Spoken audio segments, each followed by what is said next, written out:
여러분, 개척교회 목사님들에게 금기사항처럼 질문하지 않는 게 하나 있습니다. 그게 뭐냐면, 목사님, 교회 성도수가 얼마나 모여요? 하는 것입니다. 왜 이렇게 성도수에 대한 이야기를 하지 않는 것일까요? 대답은 뻔하기 때문에 그렇습니다. 그 질문이 그 목사님을 부끄럽게 만들기 쉽기 때문에 그렇습니다. 저도 어떤 분을 만났는데 이분이 참 궁금해 하실 것 같은데 저한테 몇 명 모이는지 질문하지 않더라고요. 나중에 대화하다 보니까 어떤 분한테 교육을 받으셨어요. 아, 개척교회 목사님 만나면 숫자 물어보지 말라. 그 얘기를 들으셔가지고 저한테 묻지 않더라고요. 우리는 상대방에게 부담을 주거나 조금 부정적인 느낌을 강하게 풍길 수 있는 그러한 질문과 대화를 하지 않으려고 합니다. 근데 우리 스스로도 그런 면이 있습니다. 내 스스로도 조금 나의 안타까운 부분, 감추고 싶은 부분이 있으면 대화할 때 그 주제를 절대로 끄집어내지 않는 거예요. 이것이 바로 우리의 언어 속에 담겨져 있는 인간의 모습입니다. 자, 이러한 모습이 성경에서도 나타나고 있을까요? 마가복음 10장 30절에 보면 예수님께서 이러한 말씀을 하셨습니다. 현세에 있어 집과 형제와 자매와 어머니와 자식과 전토를 100배나 받되 박해를 경하여 받고 내세에 영생을 받지 못할 자가 없느니라. 바로 예수님을 따르는 제자들이 현세나 내세에 하나님의 은혜를 받는데, 현세에서는 두 가지를 함께 받는다는 거예요.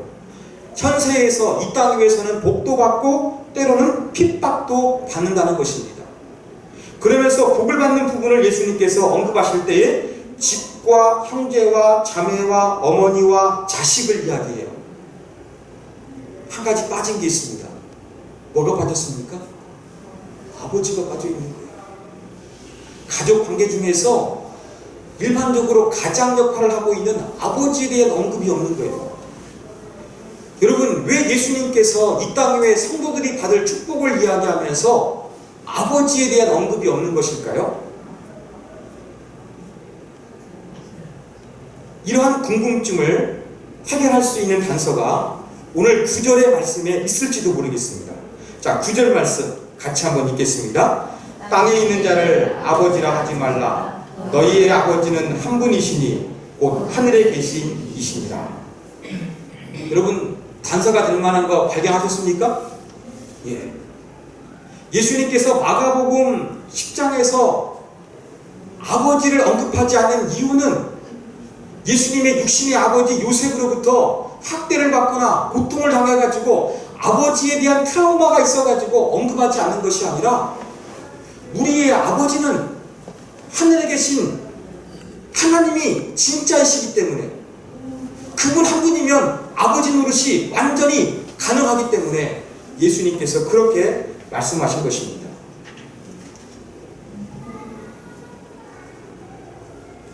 그러면 예수님께서 우리 아버지는 하늘에 계신 분 한 분이다 이렇게 말씀하셨으니까, 그러면 저와 여러분을 낳아주신 육신의 아버지를 부정하고 있는 것일까? 이러한 오해도 할 수 있는데, 오늘 본문 말씀이 주어진 배경을 살펴보면 이것이 해소가 된다는 것을 알 수가 있습니다. 자, 오늘 본문에 보면 9절에서 땅에 있는 자를 아버지라 하지 말라 그랬습니다. 여기서 말하는 땅에 있는 자가 누구겠습니까? 육신의 아버지를 지칭하는 것이 아니라, 마가복음 24장의 본문의 흐름을 보면은 저 앞구절 2절에 보면은 서기관들과 바리새인들이 등장합니다. 여러분, 서기관들과 바리새인은 좀 달랐어요. 서기관들은 직업을 이야기하는 것이고요, 바리새인은 종파를 이야기하는 거예요. 그런데 바리새파 사람들 중에서 많은 사람이 서기관들이었어요.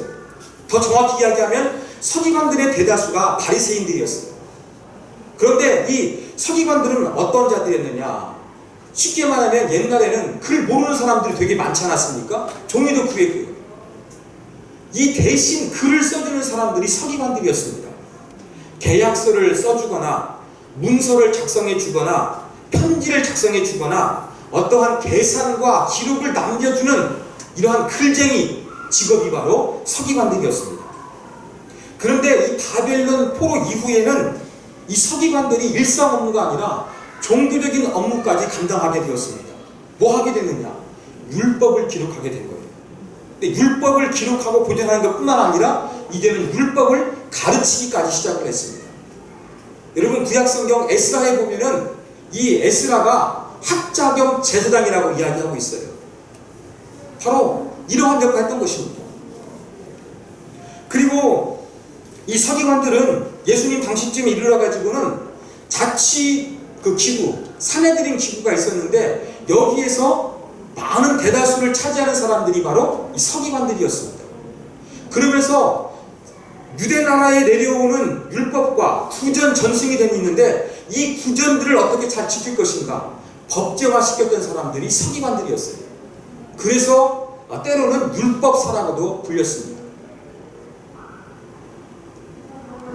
이러한 서기관들이 하나님의 말씀을 잘 지키기 위해서 말씀을 보존하고 또 세부법칙을 만들고 말씀을 가르치다 보니까 유대 사회에서 많은 사람들이 존경을 했어요. 쉽게 말하면 이 서기관들을 따르는 제자들이 있었습니다. 여러분 유대 사회에서는 스승을 뭐라고 불렀냐면 랍비라고 부른 거예요. 그런데 자기가 너무나 사랑하고 존경스러운 이 랍비를 맞이하게 되면은 때로는 이렇게 표현했습니다. 랍비를 가지고 아버지라고 부른 거예요. 존경과 사랑의 마음에서 이 서기관들을 따르는 제자들이 아버지라 불렀던 것입니다. 그런데 이 서기관들은 바리새인들이 많았으니까 외식했거든요. 그러다 보니까 높은 자리에 앉는 거, 자기를 칭찬해주는 거, 이런 것들 너무나 좋아한 거였어요.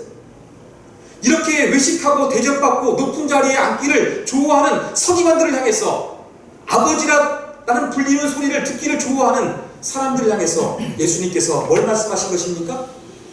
너희가 아버지 소리 듣는 거 좋아하지 말라. 진짜 아버지는 하나님 한 분이시다. 예수님 이렇게 말씀하여 주신 것입니다.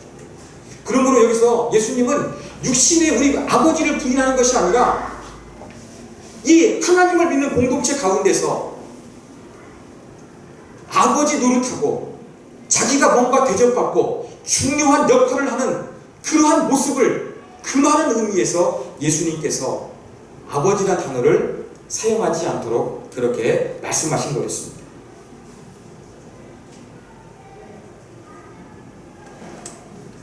여러분 여기에 예수님의 가족의 중요한 특징이 있습니다. 우리가 지난 시간에는 예수님의 가족은 가족 같으면 안 되고 가족이 되어야 된다고 말씀을 드렸어요. 그리고 가족에는 어떤 규칙이 많지 않잖아요. 사랑의 원리에 의해서 가정이 그렇게 살아가는 것처럼 우리 가운데도 그러한 모습이 있다는 것을 말씀을 드렸습니다. 오늘은 예수님의 가족, 이 신앙 공동체의 두 번째 특징입니다. 그건 무엇이냐? 아버지 노릇하는 사람이 없는 것이 이 교회의 특징이 되어야 되는 거예요. 대접받고 뭔가 영향력을 행사하려고 하는 사람, 이러한 사람, 아버지 노릇하려고 하는 사람이 없는 것이 진정한 신앙 공동체의 아름다운 모습이라는 것입니다. 가정에서 아버지 역할은 주로 누가 합니까? 아버지가 하죠. 근데 아버지가 계시지 않으면 누가 합니까? 가족 중에서 어머니나 아니면은 큰딸, 큰아들이 대신하는 경우가 있습니다. 어제 장로님 부부하고 저희 부부하고 또 그 남편이 소천하신 그 여자 집사님하고 큰딸하고 같이 식사를 했습니다. 저는 잘 몰랐는데 그 돌아가신 분께서 아내는 밖에 나갔다 오면 에너지가 방전되니까 말씀을 별로 안 한대. 그러다 보면은 이 아빠가 살아계셨을 때 이야기를 많이 하셨대요. 근데 아버지가 하나님의 부르심을 받아 세상을 떠났습니다. 아버지의 빈자리가 있는 거예요. 그러니까 이 딸아이가 아버지처럼 이야기를 많이 하는 거예요. 어머니는 밤늦게 돌아오고 피곤하시니까 아무나 가족 속에서 대화가 없으니까 큰아이가 대화를 하는 것입니다. 근데 이 아이가 중학교 2학년이에요. 잘 아시는 것처럼 사춘기의 아이입니다. 이 자리에 있는 우리 집 이 중학생들 보면 까칠하거든요. 그런데 이 아이를 보니까 사근사근 대화를 너무 잘하는 거예요. 그런데 이 아이가 어떤 역할을 하고 있는 것입니까? 아버지가 없으니까 아버지 역할을 대신하기 위해서 애쓰는 철드는 모습을 제가 어제 볼 수가 있었습니다. 자, 이렇게 아버지가 없을 때에는 가족 중에서 아버지 역할을 하는 것입니다. 그런데 우리의 아버지 되시는 하나님께서 부재 중일 때가 있습니까? 하나님이 우리를 멀리 떠나실 때가 있습니까? 성경을 통해서 확인해 보겠습니다. 여러분, 요한복음 14장 18절에 보면 이러한 말씀이 있습니다. 내가 너희를 고아와 같이 버려두지 아니하고 너희에게로 오리라. 또 마태복음 28장 20절에 보면 이러한 말씀입니다. 내가 너희에게 분부한 모든 것을 가르쳐 지키게 하라. 볼지어다 내가 세상 끝날까지 너희와 항상 함께 있으리라 하시니라. 이런 말씀을 보니까 예수님께서는 우리를 고아처럼 버려두지 아니하시고 항상 함께 있겠다고 말씀해 주셨습니다. 그러므로 하나님 아버지께서는 저와 여러분에게 이 신앙 공동체에서 아버지 노릇을 항상 하고 계신 거예요. 이 교회에서 하나님 아버지는 부재 중일 때가 없는 거예요. 그러므로 하나님 아버지가 계시기 때문에 이 신앙 공동체 안에서는 인간이 아버지 역할을 하기 위해서 나서서는 안 된다는 것을 우리가 알 수가 있습니다. 하나님이 항상 이렇게 아버지 역할을 해주시면 우리는 어떤 역할을 감당하면 되겠습니까? 우리는 하나님의 가족으로서, 아들과 딸로서, 또 형제와 자매 역할, 그 역할만 잘 감당하면 되는 것이에요. 자, 오늘 본문 가운데 8절에도 예수님께서 뭐라고 말씀하셨습니까? 너희는 다 형제니라 말씀하셨어요. 또 누가복음 22장 32절에 보면 베드로에게 이렇게 말씀하셨습니다. 그러나 내가 너를 위하여 내 믿음이 떨어지지 않기를 기도하였노니 너는 돌이킨 후에 내 형제를 굳게 하라. 베드로가 부인할 것을 아신 예수님께서 이미 중보기도 하시면서 네가 회개하게 되면 내 형제를 굳게 하라 그랬어요. 내가 없으니까 베드로 네가 수리자니까 네가 가장 역할하라 이렇게 말씀하신 것이 아니라 형제라고 말씀하고 계신 거예요. 여러분, 자매 없다고 속상해하지 마십시오. 이 당시에는 남성 중심의 사회이기 때문에 형제니라 말씀하신 말 가운데는 자매라는 말까지 포함되어 있는 것입니다. 여러분, 그래서 교회 안에서 직분보다 더 원초적인 이 호칭이 뭐냐면 형제 자매예요. 직분 없는 사람에게 붙여주는 것이 아니라 하나님 안에서 우리가 정말로 가족이라는 의미에서 형제님, 자매님 하는 것입니다. 자, 그런데 우리 교회에 한번 현실을 보십시오. 자꾸 이 신앙 공동체 안에는 하나님 아버지가 분명히 계시는데 인간이 아버지 노릇할 때가 자꾸 등장할 때가 많습니다. 몇 주 전, 2주 전이죠. 우리 교회에 설교하러 오셨던 김진철 목사님, 여러분 아실 것입니다. 그분하고 이제 예배 드리기 전에 잠시 이렇게 교제를 해보니까 이 목사님도 참 아름다운 모습을 제가 발견했습니다. 어느 교회에 부임을 했는데 그 교회가 이렇게 운영되는 게 보면은 중직자들이 너무나 교회를 꽉 잡고 있는 거예요. 그러면서 나름대로 이 목회자로서 목회하기가 녹록지 않은 그런 상황이었습니다. 어떻게 보면 이 교회 중직자들이 아버지 노릇하고 있는 것이죠. 이러한 분위기 가운데서 자칫 잘못하면 아무것도 못하고 평생을 이렇게 좀 의미를 찾기 힘든 목회가 되지 않을까 하는 그런 마음이 들고 기도하다가 과감하게 사임했다는 이야기를 들었습니다. 교회에 아버지 노릇하는 사람이 있다는 이야기입니다. 여러분, 부끄럽지만 저도 솔직히 하나 고백하겠습니다. 여러분, 저도 교회를 개척하기 이전에 기성교회에 부임하는 것을 꿈꾸고 있었습니다. 그런데 저는 기성교회에 부임하게 되면 먼저 제가 머릿속에서 그려놓은 그림이 하나 있었습니다. 그게 바로 무엇이었느냐? 기성교회에 부임해서 교회를 부흥시킨 다음에 교회를 분립하겠다. 저는 그런 마음이 있었어요. 제가 어느 교회는 최종 후보가 되어가지고 당회원들하고 3시간 넘게 인터뷰를 한 적이 있습니다. 제가 인터뷰를 끝나고 진이 빠져가지고 무슨 생각이 드냐면요. 와, 내가 이 교회에 와가지고는 정말 제대로 숨쉬기도 힘들겠구나. 그런 생각이 들었습니다. 그런 생각이 들다 보니까 더 강해지는 거예요. 아, 그래. 내가 담임 목사로 가게 되면은 그냥 편안하게 교회 전통을 유지해 주다가 교회가 부흥되면 교회를 분리개척하자. 저는 그런 생각이 있었습니다. 갈등은 있었지만 제가 이제 개척을 하게 됐습니다. 개척을 하면서 하나님의 교회에 대한 간절함이 더 생기게 되더라고요. 그러면서 제가 한 2년 차쯤 됐을 때에는 제가 이러한 마음 가졌던 것을 회개하기 시작했습니다. 아, 내가 교회 부임해서 교회를 분립하려고 했던 것은 하나님이 기뻐하시는 마음이 아니구나. 이러면 생각해 보십시오. 목사가 부임하기도 전에 교회를 나누려고 하는데 과연 이게 하나님께 영광이 되겠습니까? 교회 하나를 제대로 세워내기 힘든데 교회를 나누려고 하니까 이 하나님이 기뻐하지 않았던 것 같아요. 그리고 솔직하게 제 자신을 돌이켜보면 어떤 하나님의 뜻보다는 제가 아버지 노릇하면서 편하게 목회하기 위해서 분리개척을 꿈꿨던 것이었습니다. 이게 바로 제가 과거에 가지고 있었던 이 신앙 공동체 안에서 제가 아버지 노릇하고자 했던 그 모습이었습니다. 또 우리 장로님 어떤 동기분 이야기 한번 하시더라고요. 동기분 중에 아주 조금 뛰어나신 머리가 좋으신 분이 계신 것 같습니다. 그분이 아내 때문에 결혼해서 신앙생활하기 시작했습니다. 그래서 그 큰 교회에서 좀 사회적인 지위도 있고 머리도 좋으시니까 여러 가지 문제를 해결했는데 그 가운데 목사님께서 고집을 피우시는 걸 보면서 그 교회를 떠나셨습니다.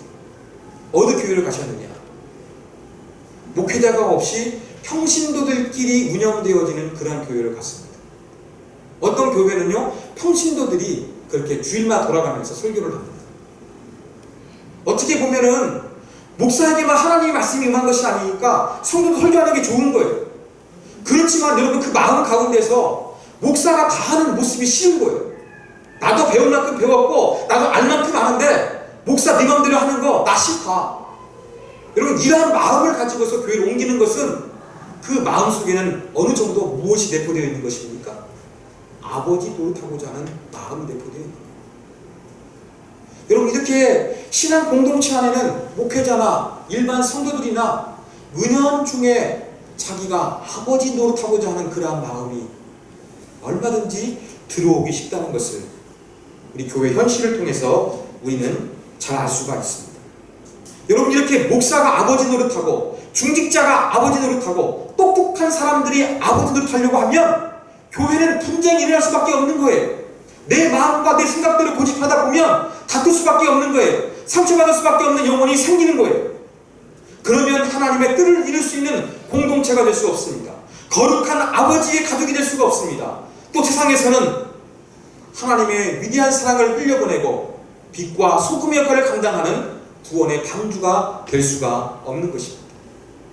그래서 교회 안에서는 이 아버지 노릇하는 그러한 현상이 나타나지 않아야 되는 것입니다. 아버지 노릇하기보다 우리는 형제와 자매로서 아버지의 뜻을 따라 순종하며 살아가는 거예요.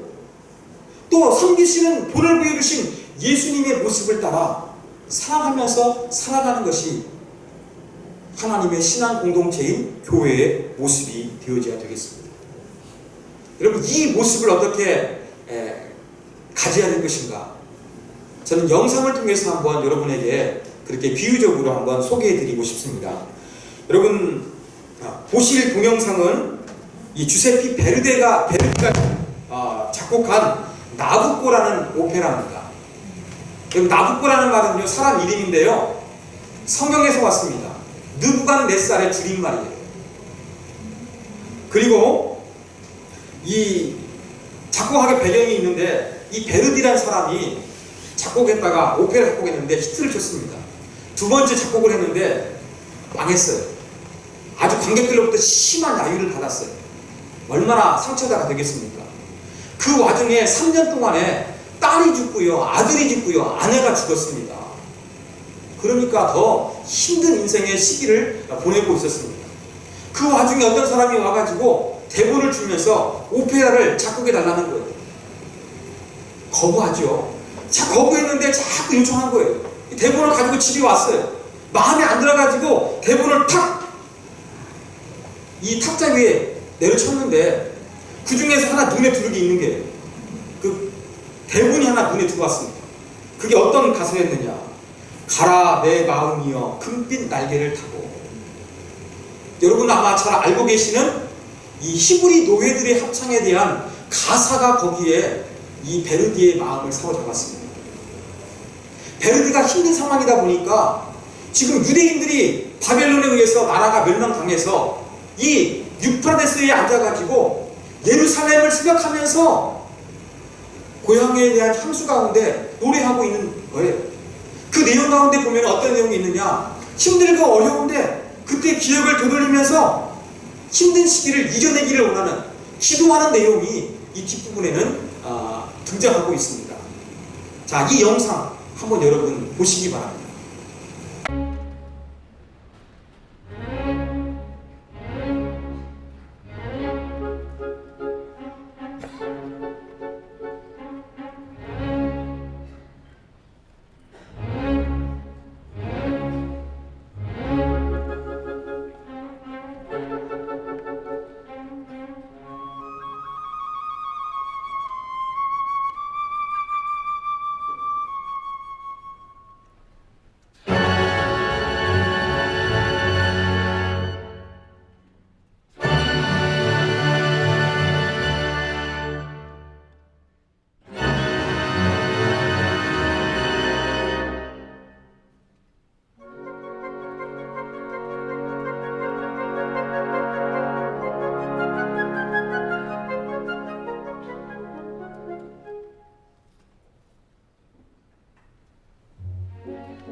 여러분 어떻습니까? 괜찮습니까? 예, 여기 보면은요, 그 앵콜이 다시 나와가지고 다시 한번 불렀어요. 제가 몇 편의 이 DVD를 봤는데 앵콜을 박수는 쳤지만 앵콜한 것은 이 영상이 처음이더라고요. 특이하더라고요. 그러면서 이 노래도 워낙 이렇게 감정이입이 잘 되지만 이 노래 가운데 감정이입을 하고 이 합창 단원들이 뭘로 연기합니까? 눈빛으로 표정으로 연기하잖아요. 이게 압권인 거예요. 근데 이것을 다 합창 단원들을 지휘하는 지휘자가 의도에 맞게 이 단원들이 잘 따라했을 때 이 감동스러운 영상이 나올 수가 있는 것입니다. 마찬가지예요. 우리 교회도 하나님 아버지의 뜻을 잘 그렇게 우리가 따를 때에 세상에 감동 주는 것이 나온다는 거예요. 이 지휘자가 의도하는 게 있는데 이것을 거부하고 이 합창 단원 중에서 자기 목소리를 드러내고 싶어하고 자기 마음대로 그렇게 드러내기를 원하는 그런 마음으로 이 석임과 간들과 같은 그런 마음으로 합창 단원에 임한다고 한다 그러면 이런 감동을 주는 그런 위대한 곡이 나올 수가 없는 것입니다. 하나님의 교회도 마찬가지입니다. 여러분 하나님의 교회에서도 우리가 아버지 노릇하지 아니하고 우리 모든 인생에 우리 교회의 지휘관 되신 지휘자가 되어주신 아버지 되시는 하나님의 뜻에 따라서 아버지가 원하는 대로 아버지께서 말씀하신 대로 아버지께서 저와 여러분 각자에게 맡겨주신 그 역할을 최선을 다해서 감정을 이입해서 우리가 하다 보면 우리 공동체가 정말로 하나님의 영광을 드러내고 세상 가운데 감동을 주는 공동체가 될 수 있을 것입니다. 여러분 감동은 어디에서 옵니까? 힘으로 눌러서 오지 않습니다. 내 지위로 내가 높아지는 그런 마음에서 사람들에게 감동을 주지 않습니다. 진정한 감동은 우리가 낮아지고 섬길 때 거기에 있는 것입니다. 이 영상이 아름답게 지휘자의 의도 가운데 모두가 역할을 잘 감당하고 순종했을 때에 멋진 하모니를 이뤘던 것처럼 예수님의 가족인 이 세움교회가 하나님의 뜻 가운데 아름다운 모습으로 반응할 수 있는 그러한 공동체를 만들기를 원합니다. 이 영상 이상으로서 정말로 하나님께는 영광이요 세상 가운데 감동을 줄 수 있는 그러한 교회가 되기를 원합니다. 그러기 위해서 우리 가운데 필요한 것은 아버지 노릇하지 않는 것입니다. 그리고 우리가 하나님의 뜻 가운데 순종하는 것입니다. 그리고 예수님이 보여주신 섬기는 본을 가지고 나도 섬기는 것입니다. 이렇게 세움교회도 감동을 주는 하나님의 뜻, 아버지의 뜻을 쫓는 그런 교회가 될 수 있도록 우리 같이 한번 이 시간 말씀 붙들고 기도하도록 하겠습니다. 같이 한번 하나님 우리 가운데는 아버지 노릇하지 아니하고 우리의 아버지 되신 의도에 맞게 전 교회가 순종하고 힘을 모아 힘차게 전진하는 거룩한 공동체가 되게 하여 주옵소서. 그저 숫자가 많아지는 교회가 아니라 그저 인간이 즐거워하는 교회가 아니라 정말로 아버지의 뜻 하나님의 거룩하신 뜻만이 선포되고 그 가운데 순종하기를 즐겨하는 사람들로 가득한 세움교회가 될 수 있도록 위하여 한번 기도하겠습니다. 하나님 아버지 이 시간을 주 앞에 드립니다.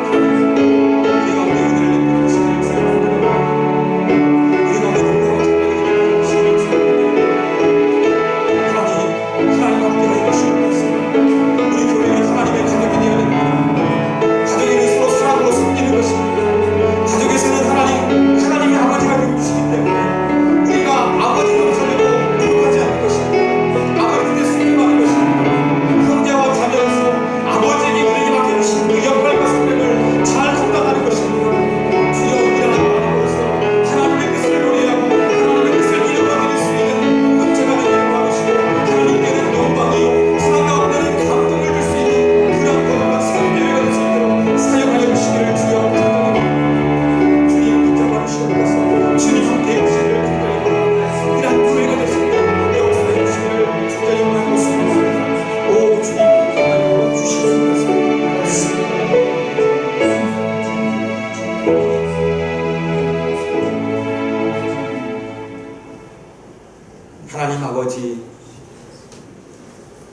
하나님은 아버지라고 부르지만 교회에서는 하나님을 명목상으로만 부르고 인간 스스로가 아버지 노릇하려는 교회들이 많습니다. 그래서 거룩하신 하나님의 영광과 뜻을 드러내지 못하는 그러한 교회도 있습니다. 주여, 세움교회가 어떠한 교회가 되어야겠나이까? 지난주 말씀처럼 가족 같은 교회가 아니라 가족이 되는 교회가 되게 하여 주옵소서. 사랑으로서 서로 섬기는 공동체가 되게 하여 주옵소서. 아버지의 뜻 가운데 순종하며 아버지께서 우리에게 주신 역할을 잘 감당함으로 말미암아 하나님께는 영광이요 세상에 감동을 주는 공동체가 되게 하여 주옵소서. 주여, 우리는 그러한 교회를 꿈을 꿉니다. 정말로 하나님이 아버지가 되시는 그런 교회를 꿈을 꿉니다. 우리는 완전히 죽어지고 거룩하신 하나님의 영광만 나타나는 세움교회가 될 수 있도록 이 교회를 주장하여 주옵소서. 예수님의 이름으로 기도하옵나이다. 아멘.